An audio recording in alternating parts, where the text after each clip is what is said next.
Kwekhu. Manizibulisela kwakhona kune ma-Afrika mahle. Ndinamkele kwikhasi lethu lika YouTube elithi Funda Rhoqo. Namhlanje siza kube sithetha ngezichasi.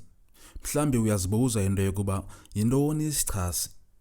Kodwa ke phambi kokuba sithethe ngezichasi, masikhe sichaphazele into yokuba yintoni isithethantonye.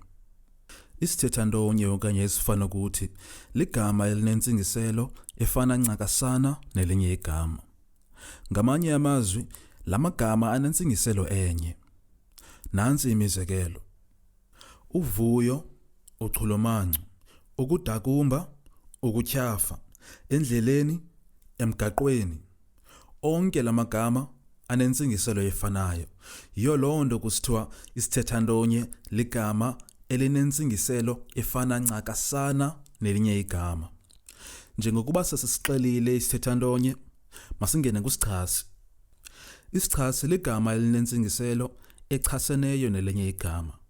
Ngamanye amazwi, la ngamagama aphikisanayo. Nansi imizekelo: indlala, intlutha, ubude, ubufutshane, inkunzi, ithokazi.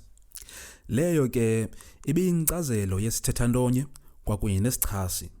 Ulumke ke uyilumkele impazamo yokuba ubhidanise isichasi nesithethantonye. Ukhumbule into yokuba isichasi sinentsingiselo echaseneyo nelinye igama, size sona isithethantonye sibe nentsingiselo ethetha into enye nelinye igama. Olu ibilushicilelo uliphethelwe ngokuzingca kumfundisi-ntsapho wakho omthandayo. Ukuba uyasonwabela isiqulatho selikhasi, nceda uzibophelele ngokucofa usubscribe, ulike kwakunye nebell, ukwenzela into yokuba xa siphinda sikhupha imiboniso yekunje ukwazi ukuyibona. Enkosi.